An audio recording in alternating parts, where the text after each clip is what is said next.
enough. That was good enough. Hey, Mark. Hey, Steve. How's your week been? Good. Busy week. Busy week. I'm the new president of Rotary now in our area, and that's keeping me busy. And we were just the farm got an award, Blue Zones project designate. So that was nice and very exciting. Busy stuff. How about your week? Racing. I saw that picture, man. You're bringing home a lot of metal. A lot of hardware. No money attached to it, but yeah, a lot of hardware. Speaking of that, ladies and gentlemen, sponsoring and of Good Enough, the podcast, but we're always looking for more sponsors. But right now we have the Ripe Choice Farm and Catering in Northern California, plus the Happy Friday Neighbors newsletter that comes out every week on Friday. Been doing that for the last 25 years. And then Sam, you've got a couple of sponsors. Yeah, we're sponsored by Pride Staff, full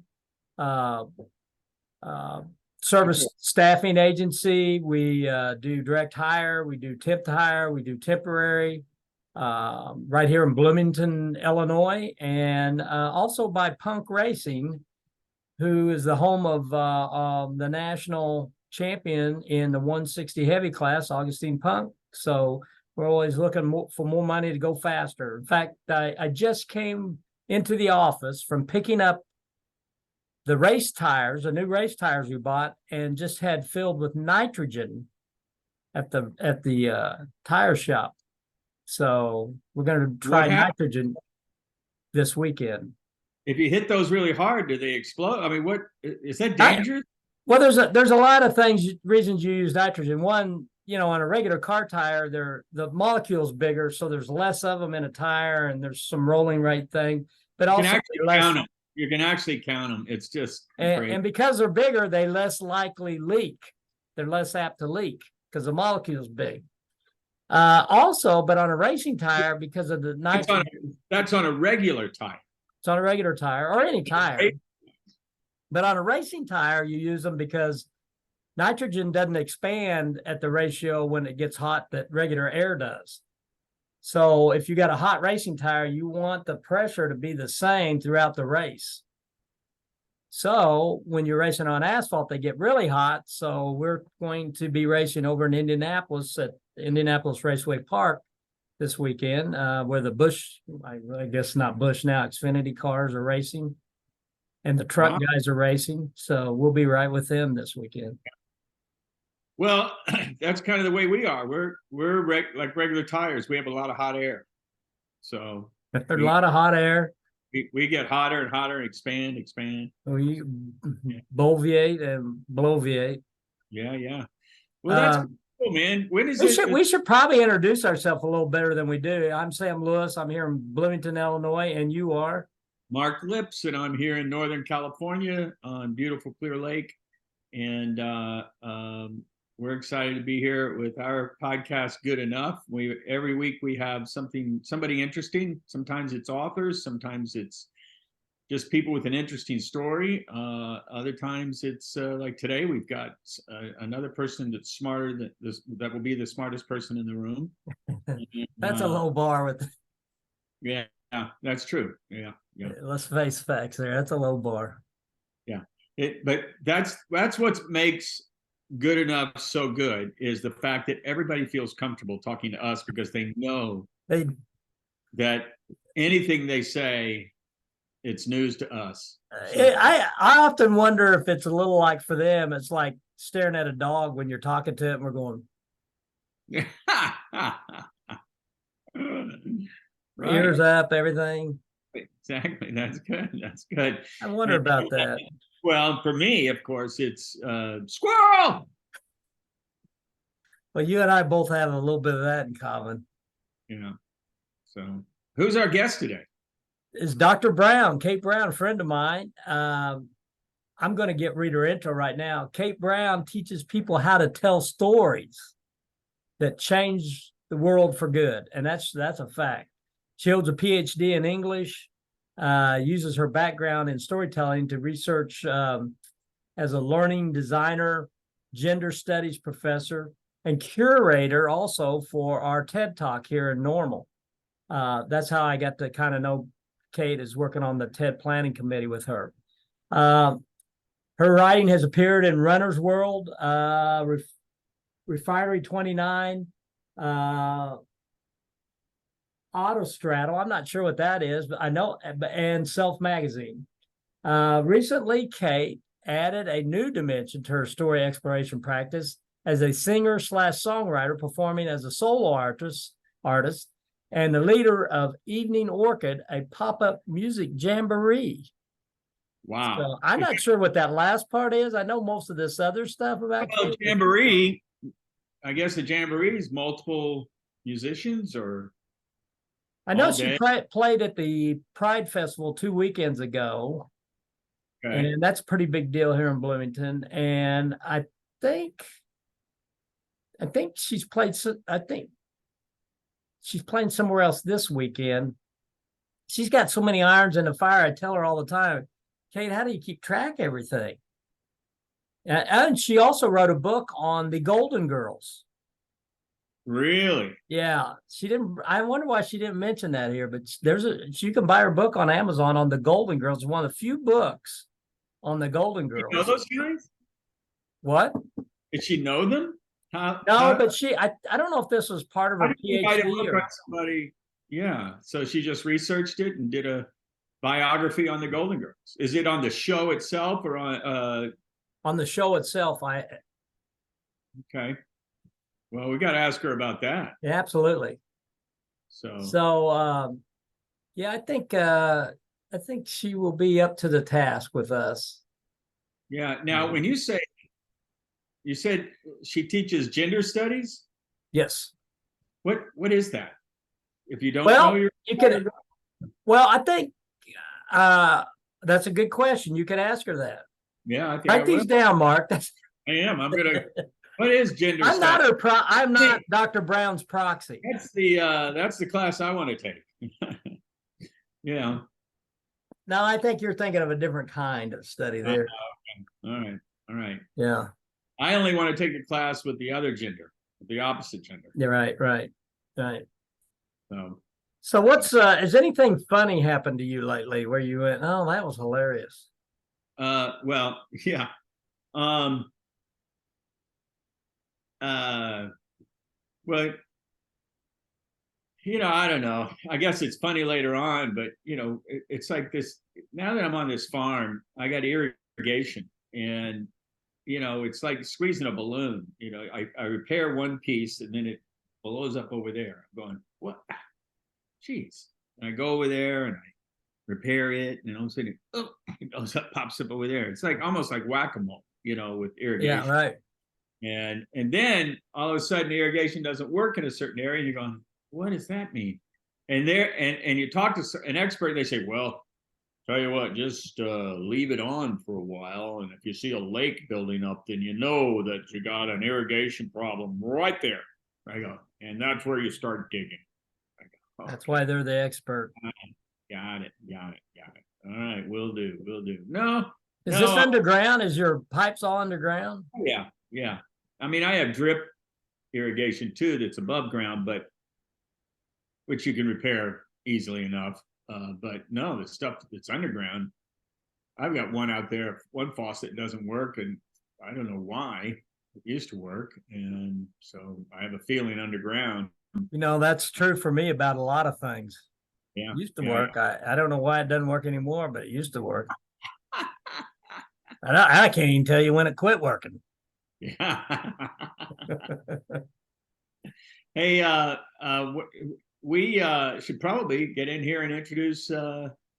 We got 2 minutes yet. Oh yeah. Yeah. Well, what's the funny thing that happened to you? Well, I did I tell this the other day? Augustine's got a girlfriend now.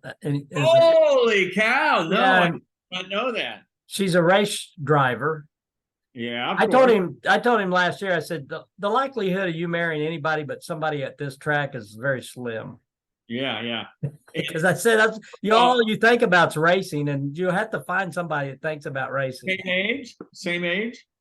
She's roughly the same age. She's very cute, but I knew something was going on a couple months ago, and this is the funny part. A couple months ago, and I told Terry, I said, something's going on and her name's Georgia. I said, something's going on with Georgia. She goes, what do you mean? She says, I said, something with her and Augustine's going on. How do you know? I said, Georgia suddenly started laughing at my jokes. She didn't laugh at my jokes ever before. Now I'm hilarious. Yeah. How tall is she? She's almost as tall as Augustine. Really? Yeah, there's a picture on her she's holding one of the pictures, she's standing by the car that he wins in. And the other picture, she's standing there holding their trophies.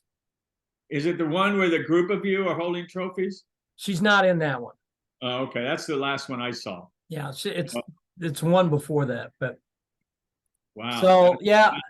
All right. Is this his first girlfriend? No, he had another girl. He never called her a girlfriend. He broke the news to us on this one. Hey, I got something to tell you. I'm going to tell you guys. You're going to find out anyway. What? Of course, I already kind of knew something was going on. All right, it's 4:00, my friend.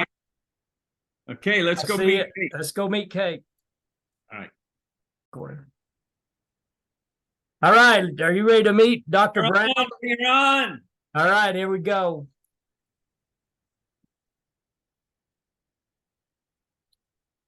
Wow.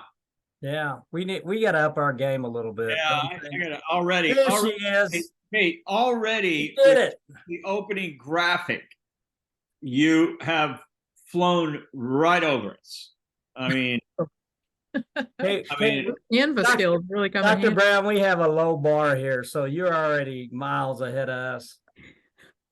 For the first time ever, perhaps. So I'm glad to be here. Well, we're glad you're here. I already read your bio, and it raised so many questions. And Mark started machine gunning me these questions. This is my friend Mark Lips, high school buddy, known him forever. Lives out in Lake County, California. You probably paid a lot of money for the doctor and the PhD. So do you like to be called doctor, or how do you like to go by? You know, I feel like I did pay a lot of money, spent a lot of time, probably should, but it always makes me feel a little weird when people are saying doctor. But why? Well, golly, baby, you want to call me doctor? I'm doctor all day long. Well, you know the actor Natalie Portman. Yeah, also a doctor, also has a PhD, and no one ever says Dr. Natalie Portman. She does just fine without the doctor. So it's like, if it's good enough for Natalie Portman, why not me? Yeah, but she's not writing books and doing all these other things, intellectual pursuits, and yeah. And it's all about context too, right? Out in Hollywood, it doesn't matter if you're a doctor. People probably look down on you if you insisted on it. But here in Bloomington, Illinois, higher education, college town, that means something if you've got PhD at the end of your name. So I think you're right. I think I should still insist. Yeah. Kate is such a common name anyway. It's a real differentiator. That's the main reason Kate's a common name. Remember in college, Sam, we called PhDs piled higher and deeper. Piled higher and deeper. Now, of course, in Hollywood, because I spent a lot of time in Hollywood, as long as I played a doctor, I was a doctor. That's true. I feel the same way sometimes. That PhD. Hey, I wanted to show you our shirts. Mediocrities.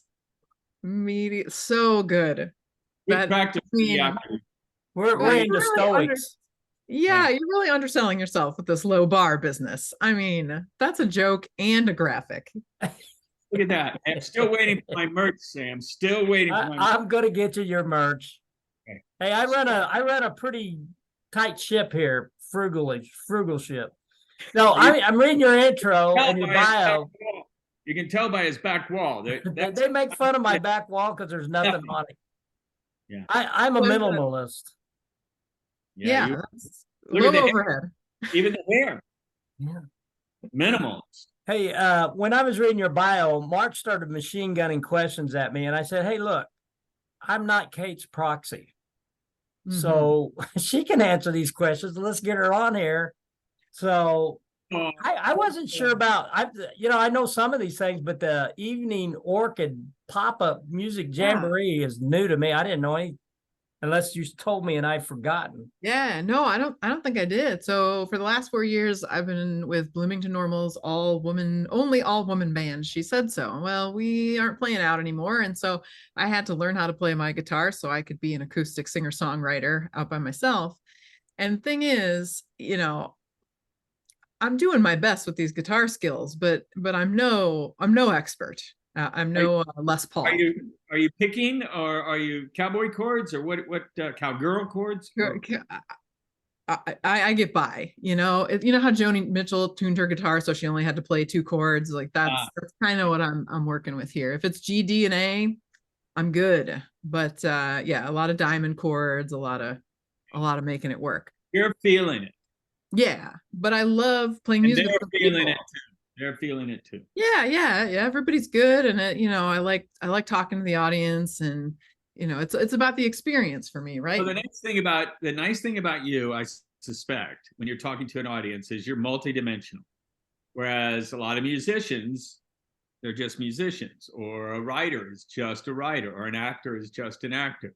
An artist is just that art. But you've got multidimension. I mean, you really reach into a lot of areas. So yeah, I try to. Thanks for noticing. Yeah, that is a big part of it. And I think it's tough for people to get out to stuff. I think it's always been that way, but we have so many different entertainments and distractions and things we could spend our time doing, that to get any group of people, I mean, just the 3 of us here today, to get people in a room together doing the same thing is such a miracle and such a rare opportunity, that I really like to make the audience part of the show. And if I can have multiple musicians playing with me, I think that just brings such a dimension to what we're doing. So I just read this quote from T.S. Eliot this week. He says that in the quartet, says that our distractions are distracting from our distractions. Yeah. And that was back during World War II. He wrote that. Yeah. Distractions are distractions from our distractions. Yeah, imagine if he was in the digital media world. Oh my gosh.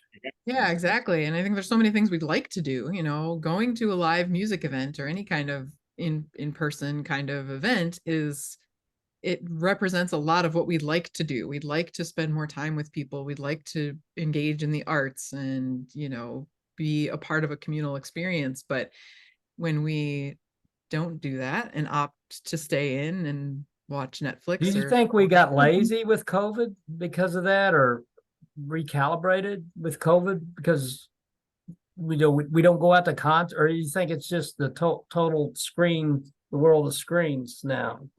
Well, I read this article last week that was talking about how times of things are becoming earlier. So with the work from home that we're doing, shows like a Broadway show that used to start at 8 o'clock, they're moving to 7 because people don't have the same, well, I got off work at 5 or 6 and then I need, it's not as regimented. Oh. And I wonder if that's part of the going out culture too, is that the way that concerts, I mean, maybe movies, but concerts, movies, live theater, events are often in the evening after dinner. So that excludes a whole bunch of people who might want to go. Yeah. And have to work or after have my bedtime responsibilities. And I think if we're more, I don't know if we got lazy so much, I think we got less tolerant of there's only one way to experience live music. Well, that may be. Play or whatever. I saw today that Zoom, the company, is requiring all their people that live within so many miles of the headquarters have to work 2 days a week now in the office. Amazing. Zoom. Amazing. Well, I have very strong feelings about that. They're finding out that you almost, to be productive, have to have some sort of engagement, physical engagement with your company. We all, think about it. Let's go back pre-COVID. And by the way, we're getting off on a tangent here, but this is supposed to be all about you, Kate. But if you go back pre-COVID, if there was that guy in your office who you just saw him or her in that office. They never came out. They never engaged. They never got, were active with anybody. Pretty soon, I think that boss is going to call them in and say, listen, we need you to be more of a team player. We need you to be out there. We need you to be joining us in our, whatever. You can't just hibernate in your office all the time. And now we've sort of, it started out by mandating it, and now it's, people are just able to subscribe to it without penalty, So, I mean, yeah, my bread and butter is in online learning.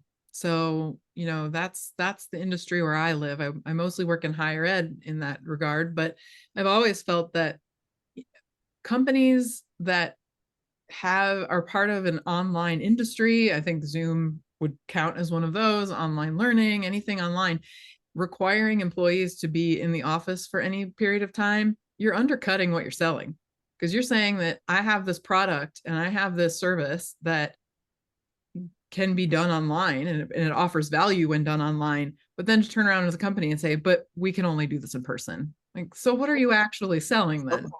Okay, so your strong feelings are that you believe more work should be done remotely? Oh, I'm just saying that if you are an online service provider or an online product, yeah, and you are requiring your employees to come into the office, what are you actually doing? But to address the work, strategic planning, yeah. And it kind of goes back to when I do online learning and I talk to folks who want to create an online course or something, and I say, all right, what's in your course? And they're like, well, I'm gonna have a PDF and some Zoom calls and whatever. And I say, well, what's your assessment? How are you actually figuring out if people are learning something? And they go, well, I don't have any. I don't want to grade. I don't want to. Well, you're not actually teaching them. You are providing information, which you could do with a book, with a phone call, with any other medium. If you're actually teaching something, you have to get in there and have that interaction in some way. And I think it's the same thing with doing business online. If the fundamental activities of your business aren't different in person as they are online, then maybe you need to go back and think about what is the actual work that you're doing. So many of our Zoom meetings are just... I think you hit the nail on the head right there. If those activities aren't fundamentally different. Yeah, then why are we doing them at all, whether they're in person or online? I'm in so many Zoom meetings where it's a bunch of people just staring at a screen. And I think it's actually less productive because you have to perform attention a different way on Zoom than you would if you were in a physical room. Because when you're in a physical room, you can look around to people, you can take notes. It doesn't really matter where you're looking. But on Zoom, your attention must be not only on the screen, but on the little green dot where your camera is. Otherwise, it makes people believe that you're not actually there. So because you are physically trained toward the screen, you're not engaging in those creative things that, the staring out the window is an actual creative act. But you can't do that if you're on Zoom. So I would think they'd have to go back and assess that. I'm surprised that's a wonderful point. Come up with Zoom, icebreakers. They may have to engage icebreakers. To engage your Zoom crowd on there, to kind of wake them up to to create these icebreakers so that you're more engaged with each other, and then you get back into the meeting. Maybe you break. I've done that. I've done that on some Zoom meetings. It's still difficult. Yeah, what do you do, Sam? What are some of your methods? Like on a SHRM chapter meeting, we had breakout groups. We gave them a question. We'll say, we're going to give you, breakout groups of 4. And then, when we'll have 50 people on the meeting. So they all go out and they'll, I've done that. And they come back. And that's better than a poke in the eye with a sharp stick, but it's not. I just think so much happens in person. To your point, Kate, I never thought of it that way about that's one of the other things I said is the tragedy of Zoom is that, people they have to transition from one thing to the next. They do the thing, they transition, they get ready and then do another thing. transition, get ready and do another thing. With Zoom, you're clicking. Mhm. So I'm not getting in a car, driving to across town and getting to another meeting and getting in a car, transitioning both physically and mentally. Mhm. So I think people have gotten this Zoom fatigue thing going. I love Zoom. I mean, trust me. I mean, to click a button and now I'm on the other side of town in a meeting I didn't have to drive to. Yeah, but you know me, and you told me, Kate, Throw that something. the best hour of your month was the TED meeting that we have in person, Yeah. elbow to elbow. And I agree. I'm right there with you. We couldn't do that meeting by a Zoom, not like we do it. No. So here's something I'll put out to both of you. How many of you have had, because here's what I think the problem is, that we don't want it good, we want it Thursday, right? That's a TV. Did you say how many? Because it's at least probably at maximum 2. Right. So the mentality now is not, for instance, in the university, they'll tell you now, I've had deans tell me this, that it's no longer helicopter parents, it's snowplow parents. Because of digital media, we are able to plow the way in front of my kid so that they have an easier way of handling whatever issues. And they said the worst is when they first check into that dorm as a freshman, in 30 seconds, they decide they don't like their roommate and they're calling their parents, and the parents are texting housing, I need to move my kid, he doesn't like there. Whereas in the old days, that was it. You learned to get along, go along, get along, manage the relationship. After a quarter or semester, maybe then you move or whatever. But it was all part of the growth. Okay, now you text and your parents get you out of it, or somebody gets you out of it, or you call somebody who will then take care of the issue for you or whatever. I think what's happening is we're just making it, we're plowing the road. We're doing a way. I mean, for instance, okay, so here's what I was getting at, is how many times have you in your lives had that 15-minute conversation with someone that maybe changed your life? You just got the record for the longest question ever asked on this program. Thank you. I know. But that could have been in a parking lot, an elevator, a lobby. That would not have been an elevator in Bloomington, because 4 stories is all we got here. But my point is, you almost need to have that kind of interaction, engagement, if you want things to happen for you. I'm not sure you're going to have that those opportunities if you're always doing things online or Zoom or texting, or you're not going to have those opportunities to discover something that might change your life. Yeah, that's exactly right. It's the element of surprise. I mean, even in the Zoom meetings, you go from one to the other.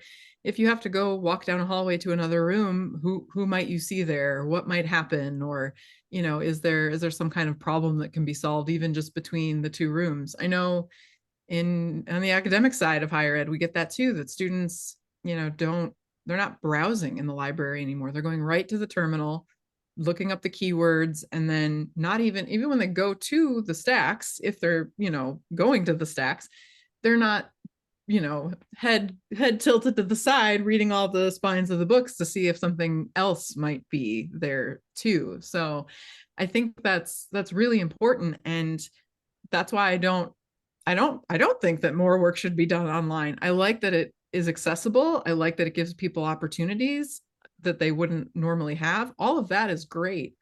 But if we're just taking the same rote, activities and just doing them virtually, that's not actually moving us forward. All right, Doc, how about this? This has got to be impacting. All right. Are you running into AI issues? Yeah, I had been for a couple of years because I'll get papers that say, in this paper, which is formatted according to APA 12, that's not okay. Great. Yes, I am running into AI, and it's actually making me rethink whether or not I want to assign an essay this semester for my online course, and I'm kind of leaning toward keeping it. Well, don't you guys on the teaching side, don't you have programs now that you can spot that stuff, or you can pick it out, or you can flag it? Sure, but what is that going to do for me, a professor, to surveil my students as to whether or not they have, I mean, part of it. You don't see the beauty in that the student can use AI to write the paper, and then you can use AI to check the paper, and so we can eliminate the students and teachers altogether. Where's the growth? And where's the growth? Where is you just text for your diploma, and you get a Shopify account. Text 1 for accounting diploma. Text 2 for. Right. So where's the growth? Exactly. AI. And this may be my age coming out. It may be too much 1950s science fiction or something, but it's kind of scary for me because it's going to be a tail that wags the dog. We've already got lawyers who've used AI, and the judge has come back and said, "I don't know where you got this information, but it's not true. Mm-hmm.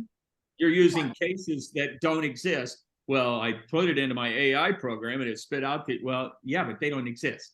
And that's the glimmer of hope that I have for AI, is that we're all going to become researchers. We're all going to become fact checkers, because we can't trust the writing. Yeah, but that'll all get better. I mean, it's ChatGPT 3 is better than 2, and 4 is even better than that. That's just going to get better and better and more accurate. Well, but better. But do you believe in regulation, though? Do you think it needs to be regulated? I think it needs to be regulated. Yeah. I mean, only in terms of privacy concerns and data selling, and I'm no regulatory expert, but I could see some opportunity there. Zoom, speaking of Zoom, they just had a new terms of service update where if you use the meeting summary feature, all the users have agreed that you will use AI to train based on your meeting. So things you say, the images, the chat, all of that. And the whole point of AI is to replicate human behavior and human language. Will only get smarter. AI will only get smarter. But it only gets as smart as the humans who are feeding it information. It keeps getting fed more information, and it keeps storing that and inputting it. And pretty soon, it's just like, I mean, how soon before we start picking stocks? People are probably doing it now. Oh, I'm sure they are. Yeah. I just keep going back to my background as a storyteller, right? I'm a storyteller and a storytelling researcher. And the one thing that I've learned through my storytelling research is that there is a bit of a circular, we recognize stories that we've already heard. There are only 36 major plots in every story that's ever been told, right? And they all relate back to Shakespeare. Yeah, they're all part of some, Shakespearean mythology. So even though we have different kinds of media, we have new ways to tell stories, we have new people telling those stories, we still keep coming back to those It's a Joseph Campbell thing, right? Exactly. The hero with 1,000 faces. Right. And it's partly because I believe this to my core, stories are a teaching tool, and we can only be taught with things that we recognize. That's what metaphor does. That 90% it's estimated of our speech is metaphor, because it does such an effective job of taking someone from unknown to known. And so if AI is a new way to share the same kinds of information, there's going to be a point where it's just similarly circular as everything else, and maybe breaking some of those story forms. I think now there's so many things where you can say, tell me a story or write a screenplay, or and it's still the same 36 plot lines that we've always been working. Here's the danger coming out of Hollywood, where I spent a lot of years. You feed 7 years of a sitcom into an AI program, and it kicks out an 8th season with no writers, nothing. And so you are able, it won't be as good as the other seasons, but it'll give you an 8th season to monetize.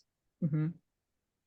And based on those 7 years that they fed in there. And so that's part of why the writers are striking, actors are striking, because As they should. Yeah. exactly.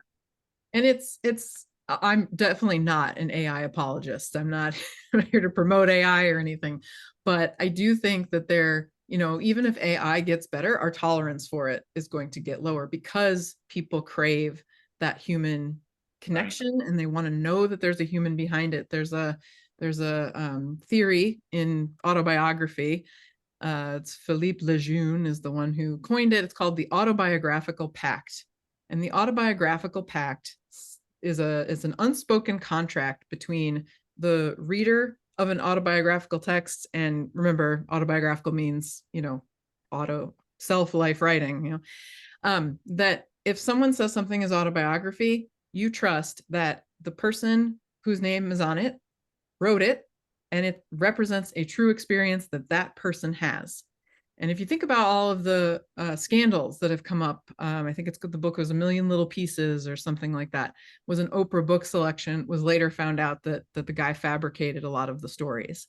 I think that the worst thing that AI is doing is that it is violating the autobiographical pact. When you find out that something that you thought was written by a human was actually written by AI, a trust is lost there. And people, sitcoms, people love sitcoms, but they love the people in them. They love the stories that, especially for sitcoms, are supposed to represent real life experiences. And if people start questioning whether, was this human generated, was this AI generated, I think the tolerance for that is gonna, it's well, the heart's not there. But going back to your autobiographical scenario, I don't like to read autobiographies because I feel a lot of people don't. They're slanted, in my opinion. I don't think you can help not to slant an autobiography. That's why I'd rather much read a biography, which is equal on the fact checking and the research and all of that. And so I think, I don't know. I think all writing's slanted. That's all good writing is, because that means it has a point of view. That's right. Right. It's got to have some slant to it, or why do I care? I want to see what this guy thinks of himself. I don't agree with it, and I want to see what Bobby thought of Johnny. That's I don't agree with it, but I want to see that. But I know you and I've talked about this many times, this whole power of storytelling, and and I do think that's a valid question. I'm glad Mark brought the AI thing up early, because our last guest, with 2 minutes ago, Mark says, "Hey, what do you think about AI?" End credit music. Yeah, try that for 2 minutes. But I think that's you're a perfect guest to explore that with, because of the storytelling thing, and the questions that people are asking, like, well, is it really a story if an AI thing came up with it? Okay, Doc, we're going to have you on for a part 2, because I don't think we can cover you and all your dimensions. Well, she says she's done. I say you just got too many irons in the fire, Kay. You gotta. That's what my therapist says too. Well, who says that? My therapist. Yeah, my dad used to say that keeps you off the streets and out of the bars. Yeah. Well, having just celebrated 2 years sober, I have to agree with your dad. Oh, there you go. Hey, congratulations. Congratulations. Thank you. That's awesome. Wow. So we never really got it. And so you're playing music, but you're at the same time, you're teaching school. Let's just go down the list. Music, school. I know. And part of that teaching, what Sam read, was gender studies. What is a gender study? What is that? That's a great question. So gender studies in the, it's an academic field. It's an academic orientation, I should say. So there are certain theories and ways of thinking about things that are generated by and live in the academy. So that's one of the things. So that I teach basically an introduction to feminism, the history of feminism. Okay, so it's like a men are from Mars, women are from Venus, the differences that genders. in an academic study of gender, the ideas about that have changed over the last 40 or 50 years. But I think in its practical, real world application, it's a way of exercising critical thinking around the stories we've been told and have been telling each other about gender. And I'll just say, you know, for the listeners and to orient ourselves, the difference between sex and gender is generally that sex is biological, it is physiological, all of that. Gender is what we call socially constructed, which is more of the stories, how you dress, how you talk, what toys you're told to play with as a kid. Phrases like boys will be boys, or girls are hysterical, that kind of thing. So tomboys, exactly. So gender studies is really, using some of those academic theories to think about how gender plays out in our. Yeah, I think I would like to have taken a class like that. I think that's fascinating. I'm trying to find a way to do that for folks who are not in the university, because, and some of that, I do some speaking and teaching around that for diversity and inclusion initiatives in workplaces and that kind of thing, because despite the field of gender studies living in the academy, these concepts and these ideas about inclusion are really important for day-to-day living and interacting with people. Well, it's interesting. In on one of Kate's groups with the Chamber of Commerce, actually, and she just does a wonderful job. And I've known her for 8 or 10 years now, maybe longer, and she brought some things up in this. I think I'm pretty well-read and liberal thinking guy, but she brought some things up that really made me think in just that hour that I was in there. You did a wonderful job, and I think if I didn't tell you, I'm telling you now. And I just thought it was just, some things that just hit with me as like, gosh, I never thought of it that way. The next iteration of the corporate world is, first we had HR, 2 people. Then we had an HR person on every floor, and that's great. Then you had recognized programs that you took to find out where you fell on the scale, a DISC. What do they call it? DISC? DISC, Myers-Briggs. Myers-Briggs, all of that 100 stuff. of them. What I think the next one will be gender.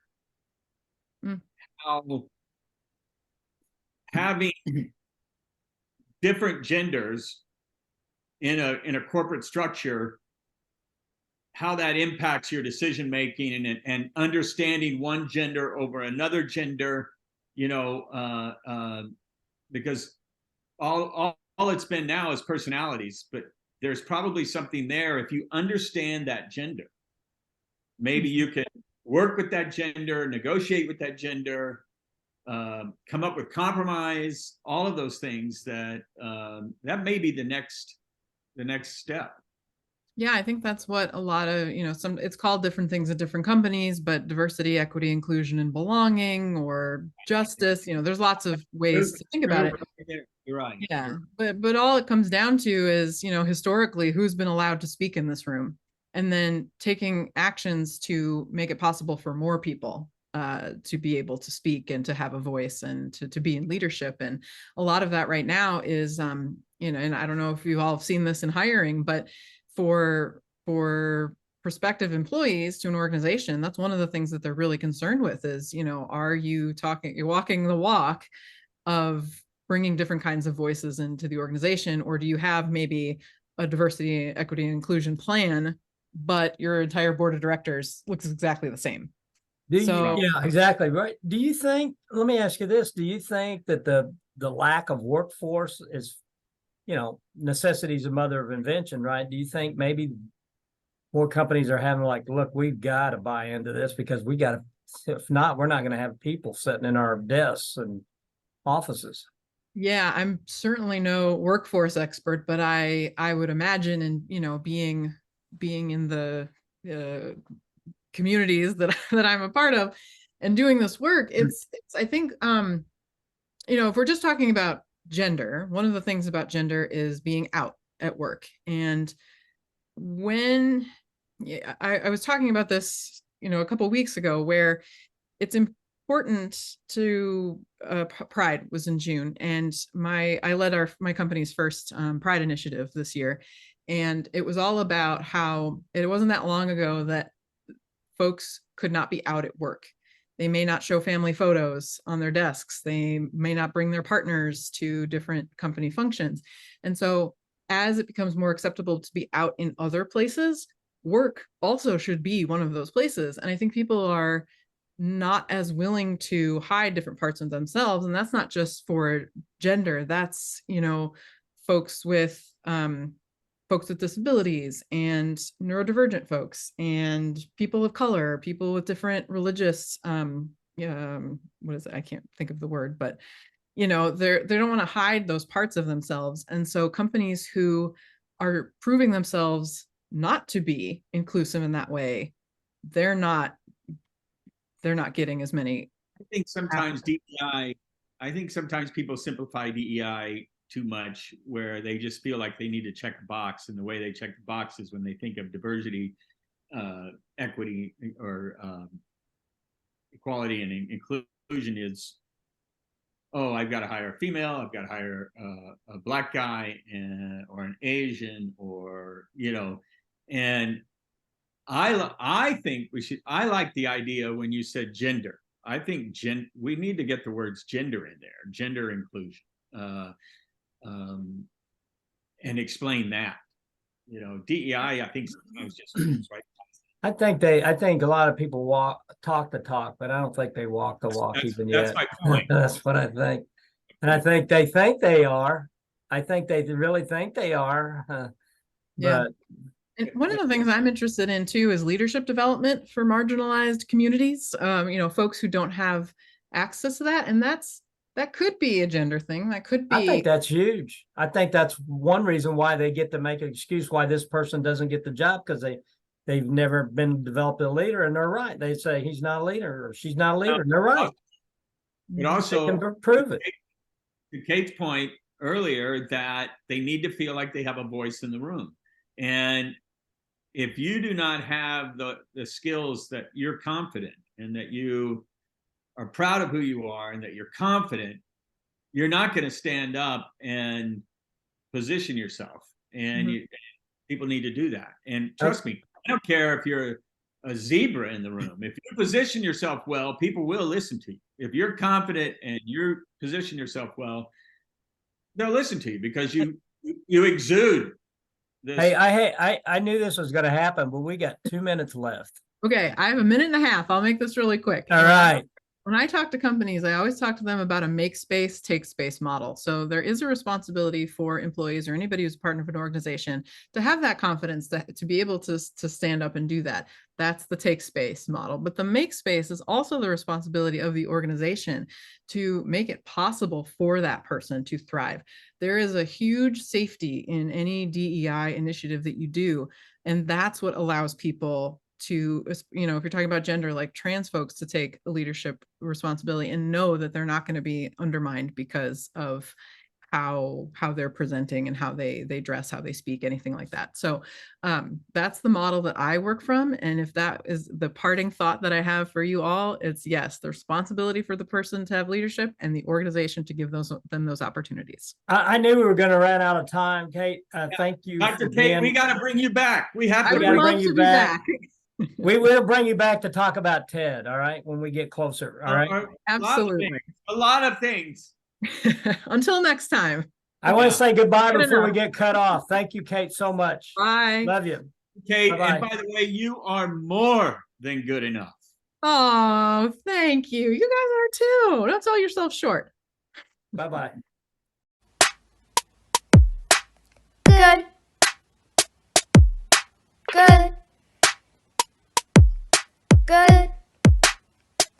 Enough. As good enough.